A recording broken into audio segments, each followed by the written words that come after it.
Hey YouTube, what's going on? Welcome back to Mr. Garage. In today's video, we are finally going to be doing the best mod that I think you can do to your 11th Gen Civic Si when it comes to upgrading your performance stuff from the factory.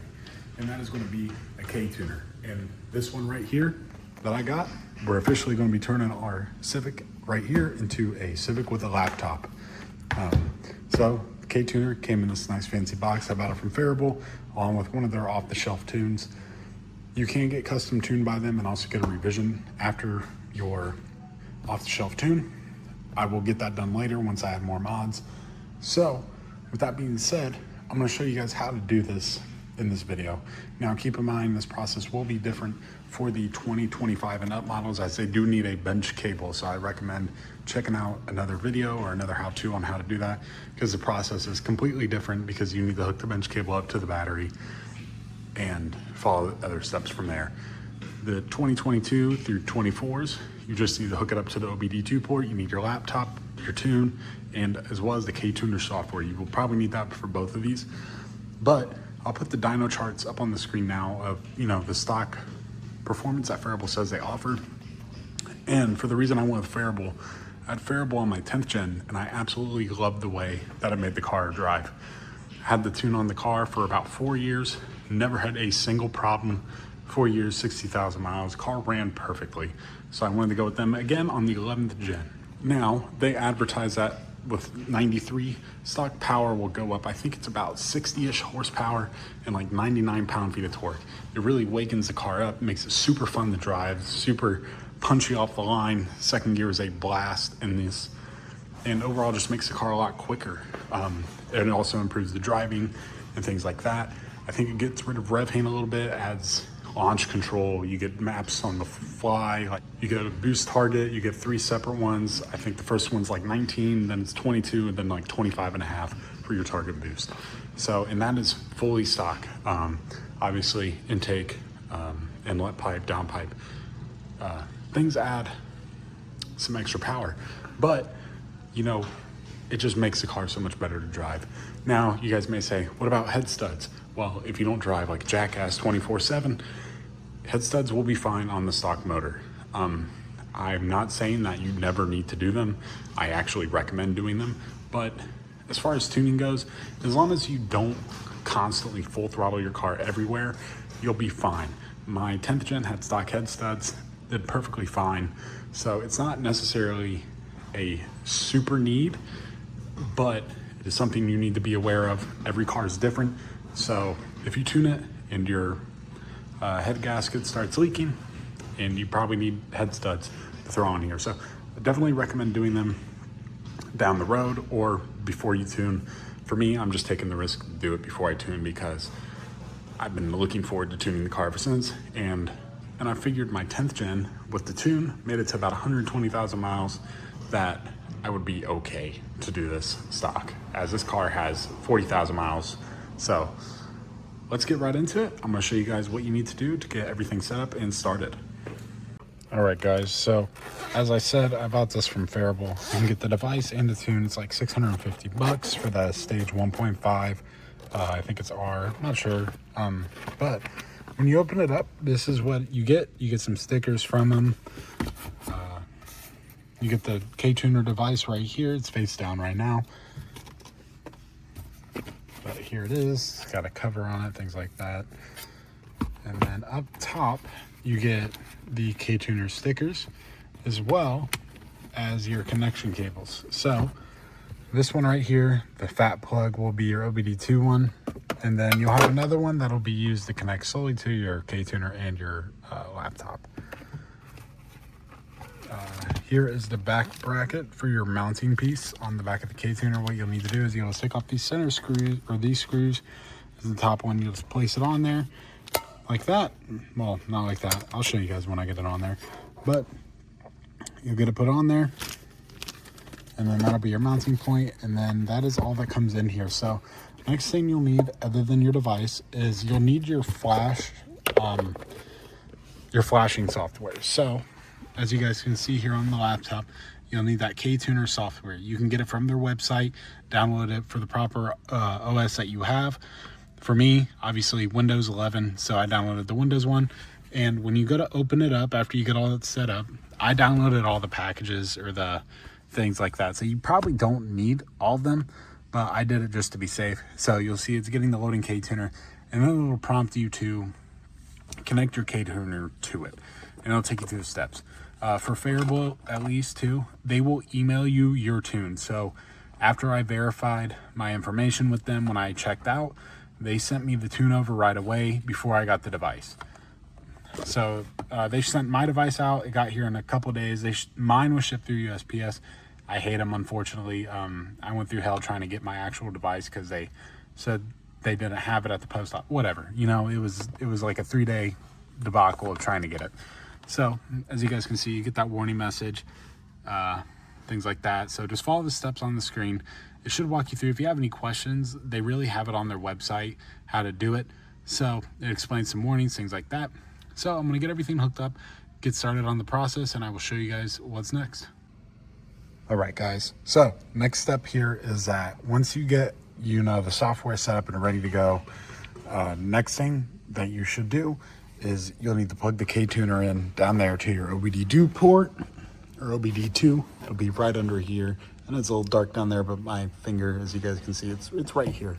So right behind this panel right here. So next thing you need to do is plug in your KTuner to that cord, and then you'll need to key the car on. Once you key the car on, you'll be prompted with this message right here. Now you need to lock to the CCU before the KTuner software will allow you to do anything with the device. So you want to click yes. The unit has been locked. The unit will now restart, and then you just click OK. So it's just as simple as that. Now that that is taken care of, as you guys can see, nothing's going on just yet. Oh, there you go. So this will be everything that you have right here. I think it comes standard with a stock tune, but not gonna look at that just yet. Maybe I will. I'll just look around here. So they have a lot of options here as well. There's your flash option. So bam. All right, and let's go back and then hook it up to your laptop, and then I will take you guys. All right, after that, just hook it up to your laptop, and I'll take you guys through the next process.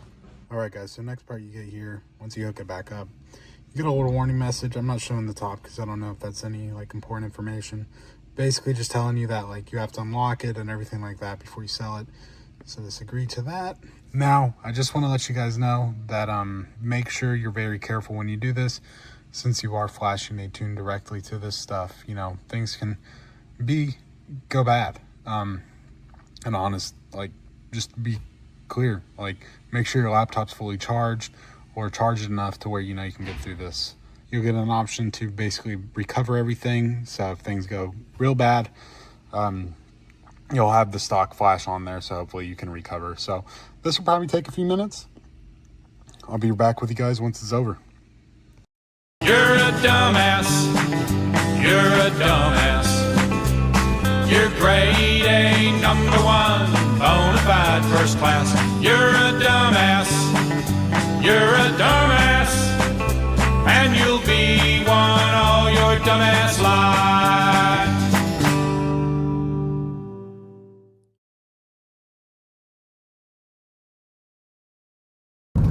Alrighty, guys, so here we are out here with the tune on the car. It's been a couple days since I uploaded the tune. Just wanted to make sure the car was going to run good, things like that. Make sure, you know, I didn't have to hit up Phearable, possibly get a revision done or anything like that, which you can option when you order a tune from them. So, and apologies about the shaky camera. Trying a different mount again, but it's looking like it's shaking the phone. So, and unfortunately this road that I'm on is pretty bumpy as well, so that's not helping. So apologies for that just in advance. So far though, the tune has been great. It changes how the car drives completely. You notice it almost immediately just with the extra torque that you have down low. The car just wants to pull a little bit harder, and it's nice, especially on highway driving situations. You don't have to floor it every time you want to speed up to pass somebody or anything like that. You just get on it a little bit and it'll just kind of glide you by them. So Loving that so far about the tune. Honestly, it's been so long since I've been in the tuned SI that I completely forgot how much different it is over the stock version. I think the tune increases your wheel torque 99 pound-feet, which that is your MAP 3 or your boost target 3 or whatever, which is around 25 pounds. I'll have to look into it more, because one thing I did notice is that when I'm accelerating, because I always drive on the third map, that it doesn't say ever on the map sensor over here on the KTuner, or even on the car when I have it switched to that, it never goes higher than 20. It might go to like 20.9 if I'm not mistaken, but I think that's because the sensor that's in the car may not read that high, or it's just the air here has been so terrible recently that it's not able to. So as you guys can see though, all the readings over here on the KTuner, that's probably one of my favorite things about it. You can kind of see everything that's going on. So this is my setup over here. I have coolant temp, the gear. I adjusted the RPM range to only go up to 7 because the car doesn't rev that high, or it revs below 7,000. The KCON value, which is essentially, I think, the fuel reading or something like that. It's like knock retard or something like that. I can't remember exactly what it is. I just know that since I'm on a 93 tune, I want to keep it in between 0.49 and 0.55. Obviously, it goes above that sometimes, but that's nothing too bad to worry about. It's just kind of, hey, your gas is bad. From my understanding, I have never looked into it. I probably should at this point. You know, I've had a KTuner in a car now for, once I have this car tuned for a year, to be going on 4 years of having a KTuner in a car, so I should probably look into that more, but whatever. Then your map sensor, or your map, which is essentially your boost that you're making. I have my IAT, so that is the intake air temp, the ambient one, so that is what is being read directly from the intake, I think. And then IAT2 is the sensor that is placed after your intake. So KCON, or K count, which is knock counts, that doesn't really matter much unless it's going absolutely insane, because anything happens. I'm pretty sure a solid motor mount, things like that, will also affect that, because the car essentially just picks a lot of things up as a knock count. So I just have that there for now. I'll probably change it, but to my understanding, there's only, you should know when your car is knocking, I think, for the most part. So to me, I don't really care too much about that value, because I've seen it jump up. Sometimes it'll be 0, sometimes it'll be 30. It just goes in between. With AC on, it goes up sometimes. So it's just a whole different, it picks up a lot of stuff essentially. It's not just knock, so don't worry about that. Engine coolant temp 2, which I'm pretty sure that is post radiator sensor. My 10th gen didn't have that one, I'm pretty sure. If it did, I never seen it, so that's new to me. I thought it was pretty cool. And then battery voltage. So when you're off, or when you're on the gas, it normally is in between that 12.2 to 12.3. And then let me see if I can.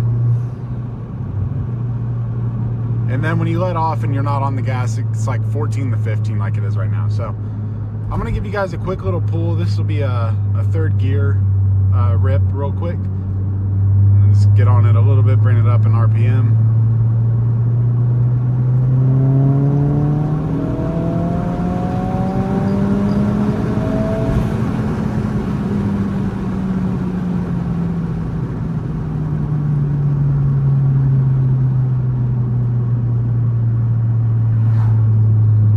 So foot was not all the way to the floor on that pull, but that is map 3. So one of the cool things about this is that you can, I'll show you guys launch control real quick. So you want to put your foot on the clutch, you want to hold the cancel button, and as you guys can see, okay, well, that just brought up the map. So you hold the cancel button for that, and then I think you just tap it. There it is. That's launch control. So foot on the clutch, launch control, you can adjust it. You guys can kind of see the tack a little bit. And then you can foot on the clutch, and then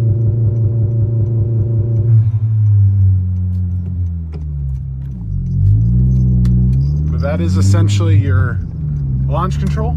So pretty cool that it gets that.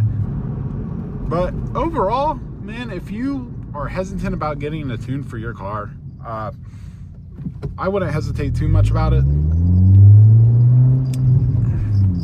Obviously, if you have a higher mileage car and you don't know how the car was treated before you got it, if you're not the first owner, I would be a little hesitant, because you don't know if somebody may have tuned it previously before you, things like that.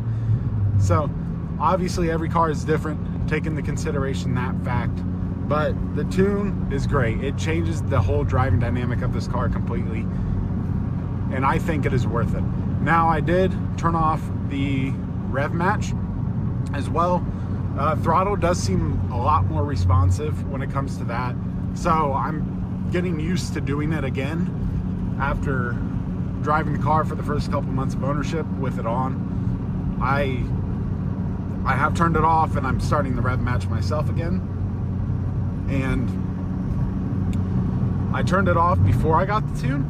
So after getting the tune, I have noticed that it is significantly easier to actually rev match myself instead of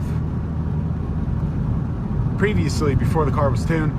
The throttle response wasn't as good, so it's definitely worth it in that aspect. Turn it off, give it a shot. You're not going to be perfect at it at first, but you'll definitely get the hang of it. So, also side note, I did change up the exhaust right here before the end of the video. Change up the exhaust again. So what I did this time was I took one of the race resonator pipes, which is the pipe without a resonator. I put it on one side, and then I kept the street on the other, and so far it's perfect.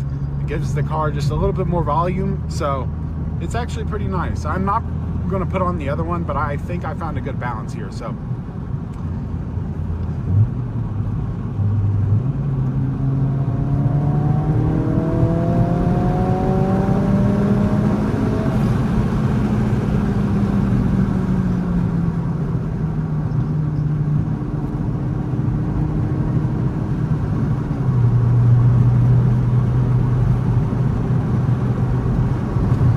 anyways, guys, next video, got something cool coming for the car.